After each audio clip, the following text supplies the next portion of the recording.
Welcome back to the Mountain Morning Show, where I'm very happy to have Clayton McDaniel here and James Wood. They are both veterans of the U.S. Army, and in addition to that, they have worked much to help vets, and in fact, left everything they were doing to do more of that. Welcome, gentlemen, to the show. Thank you. Great to have you guys here.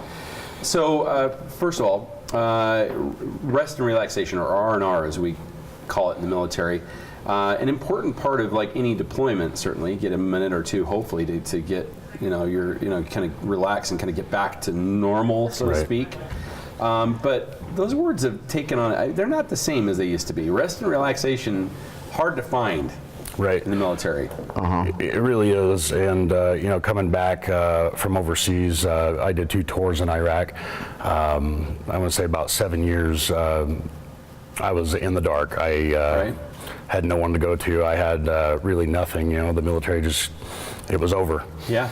The they ride just bring was you over. back, and you're on your own. You got to find a job, and it's hard to adjust. And for several years, I had this idea, getting veterans together where they could have that support group in their areas throughout the country, and starting this nonprofit, and just recently got it going. So that's pretty great. I mean, real rest and relaxation is what we're talking about here, giving guys and gals a chance to actually leave it behind for a minute. Drop the weapon. Set down the baggage. Maybe find some sort of sense of normalcy. I'm guessing. It's also part of the caregiver or their spouse. When you come back, a lot of the strain isn't really on us; it's on them. The family members to reintegrate, and it's just as hard on them, and having them to take time off of life and come up and hang out somewhere beautiful like Park City for a week and enjoy things where they just leave their life behind and they can relax and kind of start over, and then develop a support group with the friends and family that we have coming with them, so they can go back to their homes and have a support group at home too. The one thing I've noted, and maybe you guys can tell me how you feel about this, but my experience, it's rare that you're going to come back home to your house. And, first of all, when you do come back home to your house, they have figured out how to get by without you. That's the big thing. It is difficult to do, but they figured it out.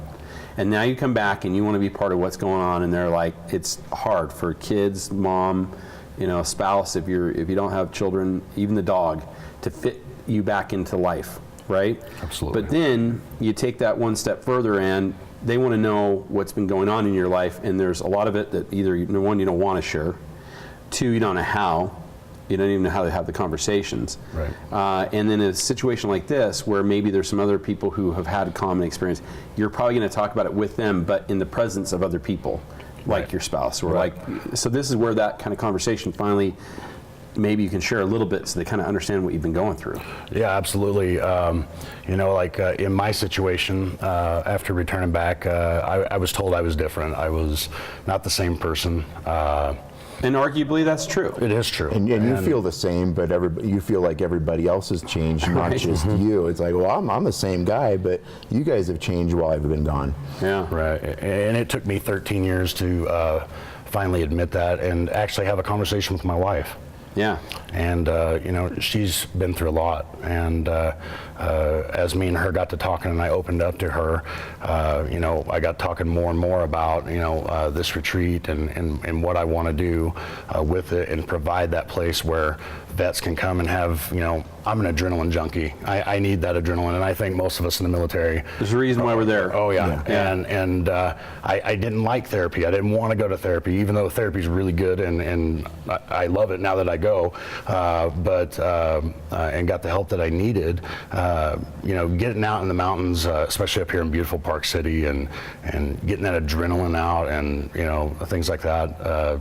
That's what really does it for me, and helps me kind of find that norm again, just for a moment or a little bit, and I progress as I go. It doesn't matter if I'm out riding motorcycles or skiing in Park City, and James can attest to that too. He's a huge adrenaline junkie when it comes to that. You sit there and you think, how am I going to deal with my day? And you've got to get that adrenaline out of you.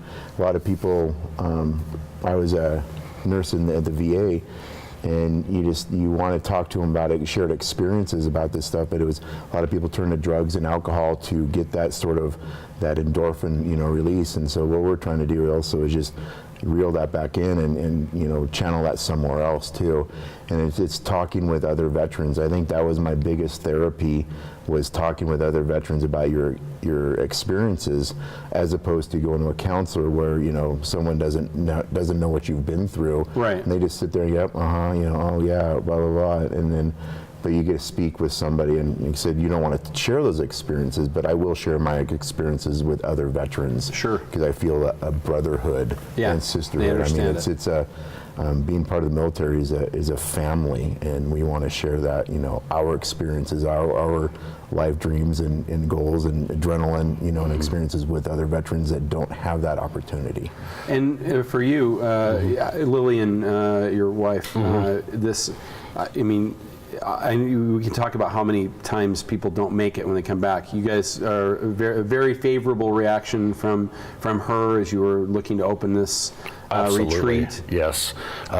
Actually, she was pushing me to do it when I was, because you kind of get that. It's a risk, I'm investing some of our money and time and things like that. Even everything else you were doing that was sort of a sure thing. Yep, absolutely. You guys have both done that. You left the VA, right? Yep. So that's huge, to walk away from stuff arguably is certain, to go to an uncertain world. Right. Let's talk about the retreat itself. Yep. So the Rest and Relaxation Retreat, where is it? We currently do not have a location here or real estate in Park City. Something we're looking for. Park City is where I want it, and it is what I am currently looking for. It's probably, arguably, the most beautiful place in the world to me. Yeah. And I know vets all over the world, and I know military all over the world. They would agree with me on that. You guys offer so much in Park City, year-round too, and that was important to me.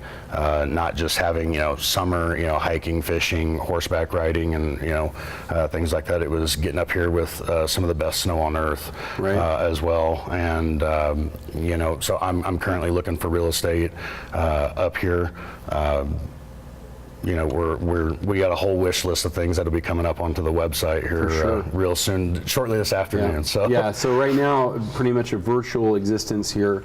The website is already up, and you worked on this, and I think you did a bang-up job. It's an awesome website. I think it really speaks to what you guys are trying to accomplish here, because it does look relaxing. There's no doubt about that. That's the idea. Give people a place where they can do that. But moreover, here in Park City, as you said, not only a lot of things to do, but some support services too. The National Ability Center and so many other people that are trying to do good things for the vets. Yep. It's good stuff. Yep. What when you look at down the road here a little bit, can you kind of give us your dream of what this will be like? Yeah.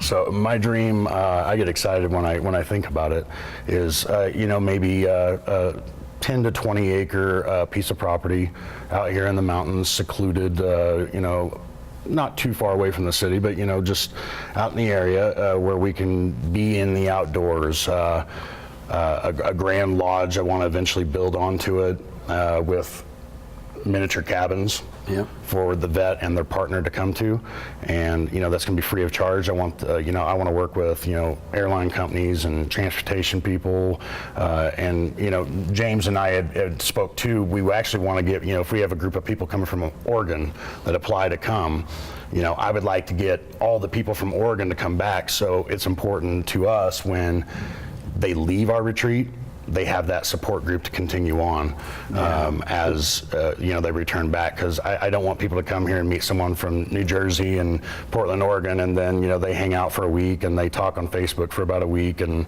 then it's over. It's very important that I keep them connected.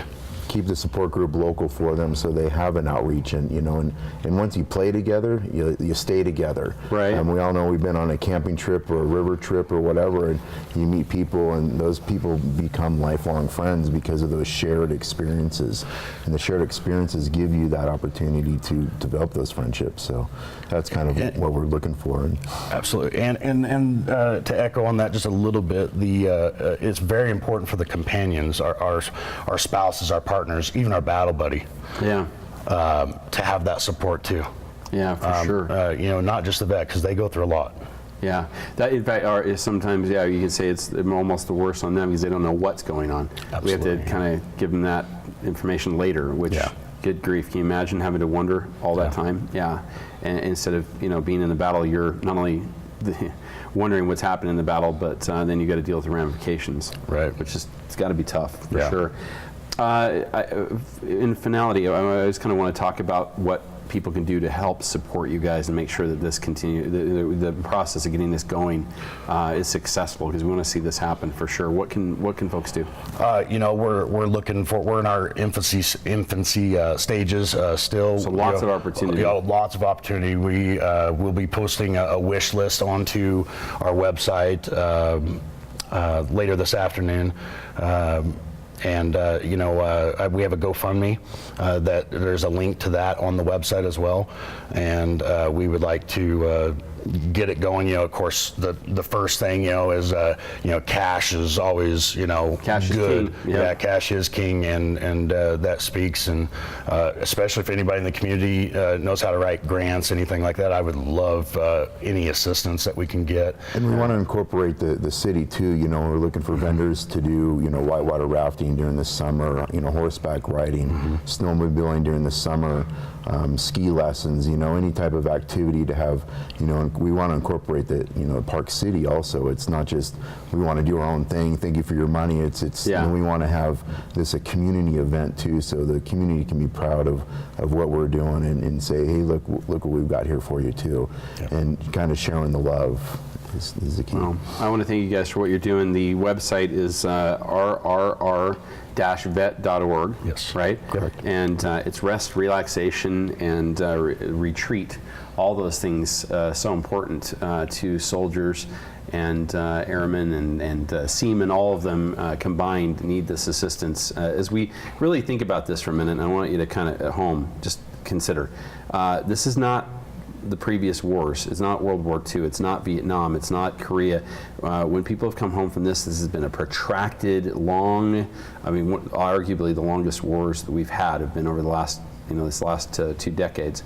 And of that, people have been coming home, trickling home all over time, many of them with so many issues and problems that have not been addressed, and certainly the need for that is not going to go away, and it's not going to go away soon. We've done little to prepare for that. We've done little to help them with that, and it's now time that we have really, at this point, no choice but to do that. We're losing soldiers every day. In fact, we lose more soldiers to suicide right now than we've lost in combat. Think about that for a moment. If you will, and if you can help out the folks with Rest, Relaxation, and Retreat, the Rest and Relaxation Retreat, then please do so. Check out the website for more. We'll be back right after this.